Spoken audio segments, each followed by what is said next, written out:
अपने समाज को उन्नत बनाना चाहिए।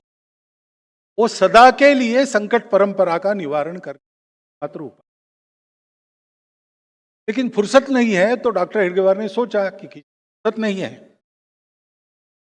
मैं इसके प्रयोग करता हूं।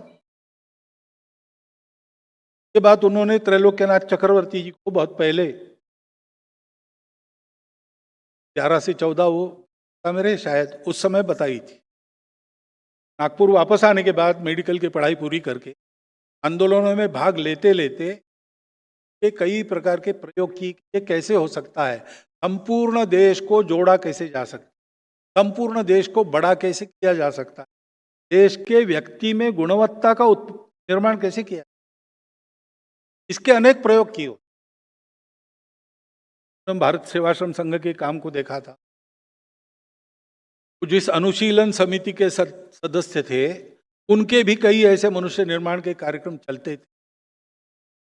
ये सारा अनुभव लेकर उन्होंने एक चिंतन किया, एक उपाय निकाला, उसका प्रयोग किया। और उस प्रयोग के यशस्वी होने के बाद चर्चा की। उनके जो तरुण साथी सार्वजनिक जीवन में सक्रिय तो थे ही, बहुत सारे तरुण के व्यक्तित्व के कारण उनके साथ रहते थे, उनसे चर्चा की और 1925 में घोषणा की। तो वर्ष हम आज मना रहे हैं, इन प्रत्यक्ष ये का बीजारोपण कई वर्ष पहले डॉक्टर साहब के मन में उस बीज ने एक आकार धारण किया, अंदर एक अंकुर धारण किया, जो 25 के विजयादशमी के बाद डॉक्टर साहब ने घोषणा की, आज से यह संघ हम प्रारंभ करें। उन्होंने कहा संपूर्ण हिंदू समाज का। अब यहां प्रश्न खड़ा होता है, बाकी लोगों को क्यों छोड़ा? पहली तो बात है कि जिनको हम हिंदू समाज कहते हैं आजकल, तू समाज, तू नाम लगाना जिसको है, उसको देश के प्रति जिम्मेवार रहना, ये रिस्पॉन्सिबल समाज को नाम मिला है। इस देश के लोगों को वो नाम मिला है बहुत पहले।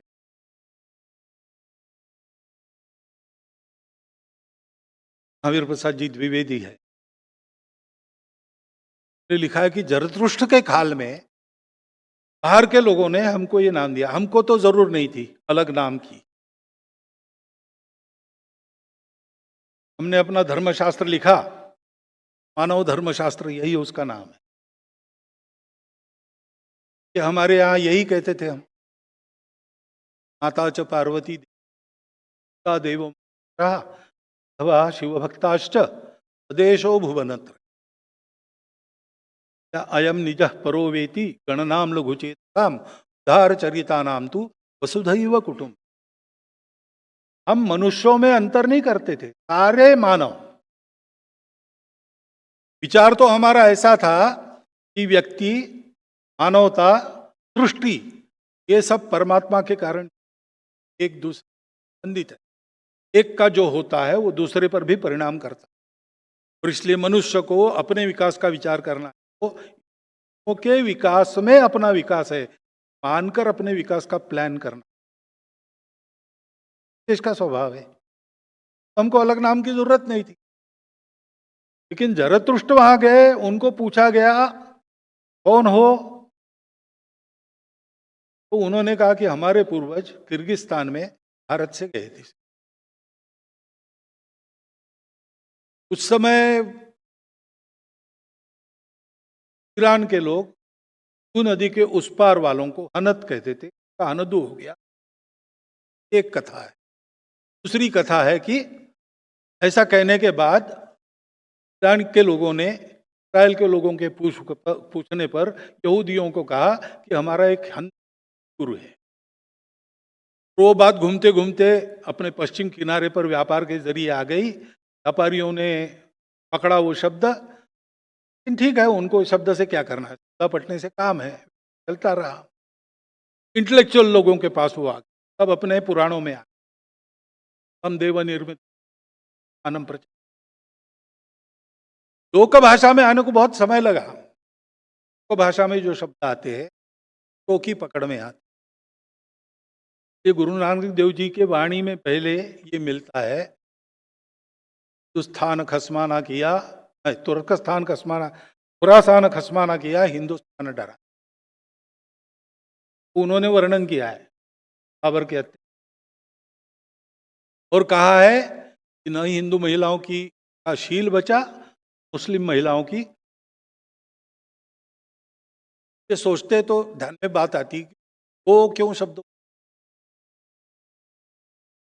जैसे उस समय मुसलमान थे हमारे देश मुसलमान, लेकिन दूसरी तरफ मुसलमान क्यों कहा होगा तो स्वाभाविक है, अल्लाह को मानते हैं, कुरान को मानते हैं, पैगंबर साहब को मानते हैं, वही होते हैं। तो तू कहने से कोई मान्यता नहीं है। एक ईश्वर को मानने वाला हिंदू नहीं है। ईश्वर के अनेक रूप है, 33 करोड़ है, ऐसा